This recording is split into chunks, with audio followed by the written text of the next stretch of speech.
Friends, welcome back. तो friends, अभी की जो वीडियो है वो है how Putin will lose the presidency of Russia, invasion of Ukraine, critical analysis. तो चलो वीडियो शुरू करते हैं। वीडियो शुरू करने से पहले अगर आप चैनल पर नए हो और आपने अभी तक सब्सक्राइब नहीं किया तो जल्दी से पहले सब्सक्राइब के बटन और बेल आइकन को क्लिक कर लो ताकि आपको हमारे सारे न्यू वीडियोस के नोटिफिकेशन मिल जाए जैसे हम अपलोड करें। अगर आपको वीडियो पसंद आता है प्लीज लाइक एंड शेयर। चलिए शुरू करते हैं। दोस्तों, आज यूक्रेन के ऊपर हुए रशियन अटैक को एक हफ्ता होने जा रहा है, लेकिन प्रेसिडेंट पुतिन का यह एग्रेशन थमने का नाम ही नहीं ले रहा है। वहीं यूक्रेन भी हार मानने के बजाय इसका डटकर सामना कर रहा है। दोस्तों, प्रेसिडेंट पुतिन ये दावा करते हैं कि यूएसएसआर की डिसइंटीग्रेशन के बाद रशियन हिस्ट्री के इस सबसे नाजुक दौर में उन्होंने इसकी बागडोर संभाली है। उनका कहना है कि early post cold war years में उनके रूल की वजह से ही रशिया में स्टेबिलिटी वापस आई। लेकिन आपको बता दें कि यूक्रेन के इस फुल स्केल इन्वेजन के बाद उन्होंने इस स्टेबिलिटी को खतरे में डाल दिया है। जी हाँ दोस्तों, उन्होंने इस अटैक से यूक्रेन या यूरोप को ही नहीं बल्कि अपने खुद के देश की स्टेबिलिटी को भी खतरे में डाल दिया है। कई एक्सपर्ट्स तो कहते हैं कि वो आज केवल रशिया के बाहर ही नहीं बल्कि उसके अंदर अपने लोगों के साथ भी एक वॉर लड़ रहे हैं।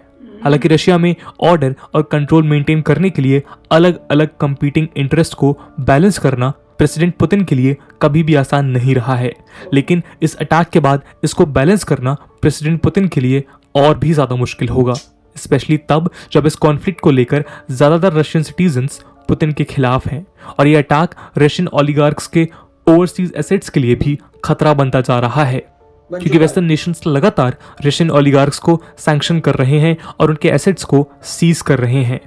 यानी कि पुतिन के इस वॉर की कीमत रशियन सिटीजन्स को चुकानी पड़ रही है।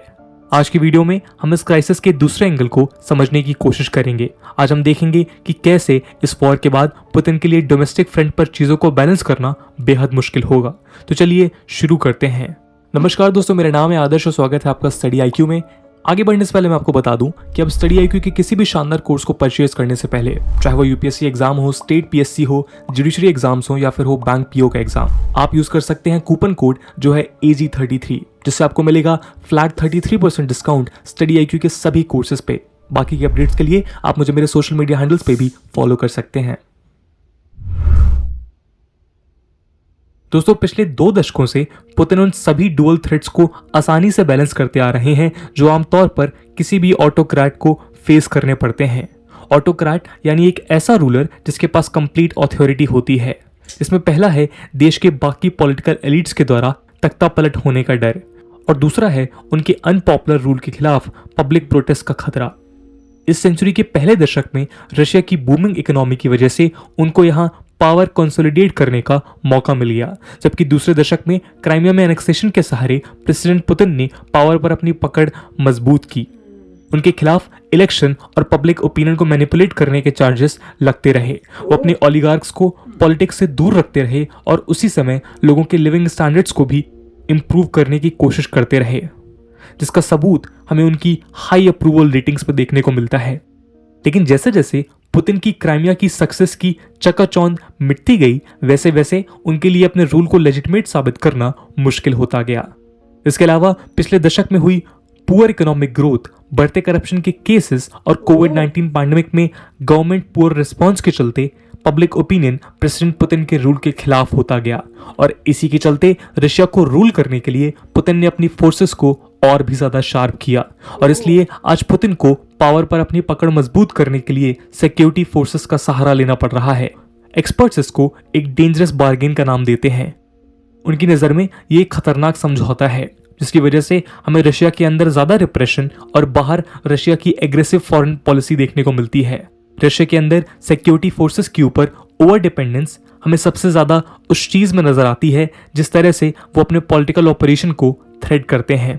उदाहरण के तौर पर लगातार 1 दशक से रशिया के famous operation leader Alexei Navalny की ऑर्गेनाइजेशन पुतिन की सिक्योरिटी सर्विसेज में मौजूद हाई प्रोफाइल ऑफिसर्स के करप्शंस का पर्दाफाश करते आ रहे हैं। लेकिन उसका क्या अंजाम हुआ? आज वो जेल में है और उनकी ऑर्गेनाइजेशन टुकड़ों में बिखर चुकी है। ये तो केवल एक उदाहरण है। रशियन अथॉरिटीज आज तक उन सभी ऑपरेशन लीडर्स, उनकी पार्टीज, नॉन गवर्नमेंटल ऑर्गेनाइजेशंस और मीडिया आउटलेट्स को अपने रास्ते से हटाते आए हैं जो भी उनके ऑन अब्यूज और करप्शन को एक्सपोज करने की कोशिश करता है। उसी तरह फॉरेन पॉलिसी में भी हमें पुतिन के ऊपर सिक्योरिटी सर्विसेज के इन्फ्लुएंस का असर देखने को मिलता है। हालांकि कई पॉलिटिकल और इकोनॉमिक एलिट्स लगातार इस वॉर के चांसेस को डिनाई करते रहे हैं, लेकिन कई एक्सपर्ट्स ये मानते हैं कि पुतिन के इनर सर्कल में मौजूद कुछ high profile security officials Ukraine के इन्वेजन को फोर्स करते रहे हैं, और ये उसी का नतीजा है कि आज हमें यूक्रेन में इतनी ज़्यादा तबाही देखने को मिल रही है। लेकिन दोस्तों, यहाँ आपको ये बात बता दें कि किसी भी कॉन्टेक्स्ट में इस तरह की ओवर डिपेंडेंस हमेशा एक भारी कीमत के साथ आती है। अगर हम चीज़ों को गौर से देखें, सिक्योरिटी सर्विसेज पर ये ओवर रिलायंस रशिया की डीप सीटेड सोशल और इकोनॉमिक प्रॉब्लम्स को दूर करने में ज़रा भी कामयाब नहीं होगी। उल्टा ये चीज़ को और भी ज़्यादा खराब कर देगी, चाहे वो तख्ता पलट हो या फिर पॉपुलर रिवॉल्ट्स। पुतिन के सर पर अब भी इन दोनों थ्रेट्स का खतरा मंडराता रहेगा, और इसी कारण पुतिन के रूल करने के टूल्स और भी ज़्यादा ब्लंटर और वन डायमेंशनल होते जाएंगे। एक्सपर्ट्स मानते हैं कि यूक्रेन का इन्वेजन न सिर्फ इसी बार्गेन का नतीजा है, बल्कि वो इसको रीइंफोर्स भी करता है, यानी कि इससे प्रेसिडेंट पुतिन की उनकी सिक्योरिटी फोर्सेस के ऊपर डिपेंडेंस और भी ज़्यादा बढ़ जाती है। हालांकि आज भी कई रशियंस प्रेसिडेंट पुतिन के इस इन्वेजन को सपोर्ट कर रहे हैं, लेकिन यहाँ ये सोचना गलत होगा कि इस बार भी उनको इसी तरह का सपोर्ट मिलेगा जैसा उनको क्राइमिया के ब्लडलेस एनेक्सेशन के बाद मिला था। पब्लिक ओपिनियन सर्वेस के मुताबिक ज़्यादातर रशियन सिटीजन्स यूक्रेन को आज भी एक रियल कंट्री की तरह ही ट्रीट करते हैं। पिछले दशक में कंडक्ट किए गए पोल्स के मुताबिक लगभग 80% रशियंस आज यूक्रेन को एक इंडिपेंडेंट स्टेट की तरह रिकॉग्नाइज करते हैं, जबकि कुल 20% लोग रशिया और यूक्रेन की यूनिफिकेशन को सपोर्ट करते हैं। और जिस तरह से यूक्रेन में ये वॉर बढ़ता जा रहा है, वॉर क्राइम्स कमिट किए जा रहे हैं, हजारों की संख्या में सोल्जर्स और सिविलियंस मर रहे हैं, उससे ये जाहिर है कि इस वॉर को लेकर पब्लिक का सपोर्ट पूरी तरह प्रेसिडेंट पुतिन के अगेंस्ट होता जा रहा है। लेकिन अपने व्यू को प्रमोट करने के लिए प्रेसिडेंट पुतिन उनकी स्टेट मीडिया का सहारा ले रहे हैं, लेकिन इस मुद्दे पर पब्लिक ओपिनियन को पूरी तरह डाइवर्ट करने के लिए उन्हें रशिया में इंफॉर्मेशन के सभी सोर्सेस को एग्रेसिवली कट डाउन करना होगा। हालांकि मॉस्को में लार्ज स्केल पर ऑर्गेनाइज किए गए एंटी वॉर प्रोटेस्ट को तो प्रेसिडेंट पुतिन ने क्रश कर दिया और लगभग 1800 से ज्यादा प्रोटेस्टर्स को डिटेन कर लिया, लेकिन वो इस बार पब्लिक ओपिनियन को क्रश नहीं कर पाएंगे।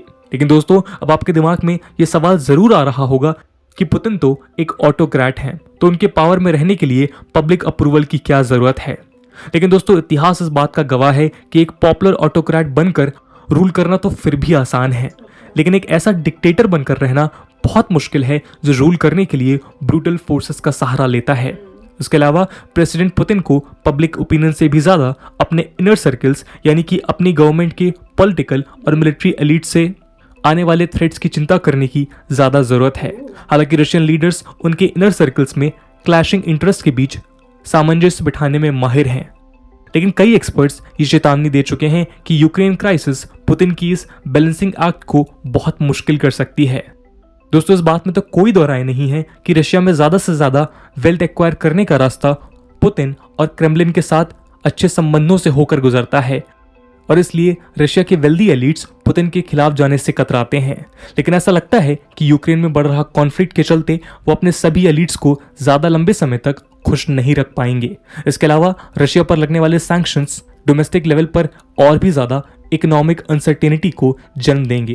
और तो और कुछ एक्सपर्ट्स का ये मानना है कि रशियन इकोनॉमी को असली चैलेंज सैंक्शन से कम और पावर में बैठे उन पॉलिटिकल एलिट से ज्यादा है जो इकोनॉमिक मॉडर्नाइजेशन और ग्रेटर कंपटीशन को रेजिस्ट करते हैं और करप्शन को बढ़ावा देते हैं। इस वॉर के होने वाले इकोनॉमिक कंसिक्वेंसेस पब्लिक और पॉलिटिकल एलिट्स के बीच इन डिफरेंसेस को और भी ज्यादा बढ़ा देगा, जिससे रशिया की डोमेस्टिक स्टेबिलिटी के लिए खतरा और भी ज्यादा बढ़ जाएगा। तो दोस्तों, आप देख सकते हैं कि किस तरह से सभी कॉम्प्लेक्स फैक्टर्स आपस में गुथे हुए हैं और ये रशिया की डोमेस्टिक स्टेबिलिटी के लिए एक बड़ा चैलेंज बनते जा रहे हैं। हालांकि ये सभी फैक्टर्स पुतिन की गवर्नमेंट के फॉल या फिर रशिया में ऑटोक्रेसी के अंत को सिंबलाइज नहीं करते, लेकिन इसमें भी कोई दो राय नहीं है कि यूक्रेन वॉर के साथ और उसके बाद प्रेसिडेंट पुतिन के लिए रशिया के अंदर भी एक बड़ा वॉर इंतजार कर रहा है, और अब वो इस वॉर के साथ कैसे डील करेंगे ये देखने वाली बात होगी। दोस्तों, ये वीडियो यूपीएससी मेंस एग्जामिनेशन के पर्सपेक्टिव से भी रेलेवेंट है और रशिया के डोमेस्टिक और फॉरेन पॉलिसी से रिलेटेड क्वेश्चंस यूपीएससी जीएस 2 के इंटरनेशनल रिलेशन सेक्शन में पूछे जा सकते हैं। इसलिए इस टॉपिक से रिलेटेड एक सवाल हम आपके लिए छोड़ कर जाएंगे, जिसे आप कमेंट सेक्शन में आंसर कर सकते हैं। तो आज का क्वेश्चन है कि critically analyse the role of Russian political and military elites in Russia's aggressive foreign policy. इसका आंसर आप प्लीज कमेंट सेक्शन में करिएगा। आज की वीडियो के लिए इतना ही। आई होप आपको वीडियो पसंद आई होगी, और अगर पसंद आई है तो अपने दोस्तों के साथ शेयर करना मत भूलिएगा। हम मिलते हैं अगली वीडियो में, तब तक के लिए जय हिंद, जय भारत। तो फ्रेंड्स, वीडियो बहुत अच्छी बनाई थी, जिस तरह से आराम से सब एक्सप्लेन किया, फैक्ट्स वे से एक्सप्लेन किया, अपना पर्सनल कुछ उस टाइप से डालने की कोशिश नहीं की। मैं देख रही थी वर्ड्स भी उस टाइप के भड़केलू नहीं थे। नहीं तो जनरली हम जब वीडियोस देखते हैं ना, तो उसमें कोई ऐसे वर्ड्स डाल दिए जाते हैं अपने ही पर्सनल, जिससे आपको उनका आइडिया से आप भड़कते हो कि तो अच्छा ये हुआ है। तो ये उस टाइप से नहीं थी, तो अच्छा लगा। और जिस तरह से ये बता रहे हैं पूरा कि देखो भाई, प्रॉब्लम्स अब आने वाली हैं, पुतिन को बाहर तो है ही आ रही, अब अपने जो है रशिया के अंदर भी आएंगी। अब वहां पे जो लोग हैं वो दुखी होंगे, वो खड़े होंगे, रिवोल्ट होएगा, ये दबाने की कोशिश करेंगे। तो सिचुएशन अब इनके अंदर भी बहुत ही बिगड़ने वाली है। देखिए, इन्होंने क्लियर बता दिया। इनका टॉपिक भी वीडियो का यही था कि मिस्टर पुतिन को प्रॉब्लम आने वाली है, क्योंकि जब इकोनॉमिक सैंक्शंस हुए हैं तो सब कुछ, उनका रूबल डूब रहा है, उनकी इकॉनमी डूब रही है, जीडीपी डूब रहा है। उसका मतलब क्या है? उसका मतलब है रोटी कपड़े मकान की प्रॉब्लम आ रही है। और जो अमीर लोग हैं, ओलिगार्क, उनको प्रॉब्लम आएगी, क्योंकि वो इतने अमीर हैं और वो कुछ हद तक फंड करते थे सारे ऑपरेशंस, तो अब वो फंड नहीं कर पाएंगे। जब अमीर इंसान को तकलीफ होती है तब ज़्यादा एक्शन लेते हैं। गरीब इंसान तो गरीब इंसान है, वो क्या कर सकता है, रोटी कपड़ा मकान नहीं मिल रहा, कोशिश करे इधर भटकेगा। मगर अमीर के ऊपर जब हिट लगती है तो बहुत कुछ चेंज होता है, क्योंकि अमीर कहेगा कि देखो यार, तुम आए, तुमने जो भी किया उससे मैं अमीर ज़्यादा तो हो नहीं पा रहा, मगर मेरा तो रिवर्स हो गया पूरा। और जितने भी अमीर लोग हैं वो इन अ वे कह रहे हैं हम तुम्हें सपोर्ट करते हैं, क्योंकि तुम्हें इवेंचुअली कहीं से तो फंडिंग चाहिए, पैसा चाहिए, सब कुछ चाहिए, कंट्रोल चाहिए। वो अमीर लोग बहुत इन चीज़ों में इन्फ्लुएंस करते हैं। तो हर अमीर यही सोचेगा कि मेरी गाड़ी तो पूरी ख़राब हो गई, मैं तो बहुत ही गड़बड़ में आ गया तुम्हारी वजह से। तो वहाँ पे प्रॉब्लम आएगी। उनको समझाना पड़ेगा पुतिन को कि क्यों उनके साथ ही जुड़े रहें और क्यों उनकी जनता को भी उनके साथ जुड़ना चाहिए। और दूसरे तरफ से इकॉनमी जो नीचे जाएगी उसके कोई बचा नहीं पाएगा, क्योंकि वो बहुत मुश्किल है। और यहाँ पे एक कॉन्ट्रास्ट नज़र आया है कि जहाँ यूक्रेन फाइट करने को रेडी है, उनका प्रेसिडेंट जो कह रहा है मैं नहीं जाऊँगा, मैं फ्री निकलूँगा, वहीं रहूँगा, फाइट करूँगा, तो वो एक ग्रेट बात नज़र आ रही है। जो कंट्री छोटी है, उस कंट्री को पता है कि रशिया इतना पावरफुल है और वो ज़्यादा सामना नहीं कर सकते, मगर फिर भी वो डटे हुए हैं। कोई बंदा भागा नहीं, कोई बंदा गया नहीं। सिर्फ जो बच्चे हैं और विमेन हैं, उनको, ओल्ड लोग हैं, वो लोग छोड़ के जा रहे हैं। सारे यंगस्टर्स जो हैं, मेन एंड विमेन, वो राइफल्स लेके अपने घरों में बैठे हैं, फाइटिंग के लिए रेडी है। तो ये एक बहुत ही ब्रेवरी नज़र आ रही है, चाहे इररिस्पेक्टिव कि हम देखें क्या सही है नहीं। मैं तो ये बात कर रहा हूँ। और उन्होंने बहुत अच्छा वीडियो बनाया, क्योंकि ये अपना ओपिनियन नहीं बता रही, न्यूज़ बता रहे हैं कि ये एक फैक्ट है और ऐसा एक्सपर्ट्स ने वगैरह कहा है। तो very nice video. Yes friends, तो चलो चलते हैं, मिलेंगे नेक्स्ट वीडियो में बहुत ही जल्द। Till then take care and bye bye. तो अगर आप मेरे इस चैनल पे नए हो तो जल्दी से सब्सक्राइब के बटन को हिट करो और बेल आइकन को क्लिक करो, ताकि आपको मेरा जब नया वीडियो मैं लगाऊं आपको उसके बारे में जल्दी से पता चल जाए।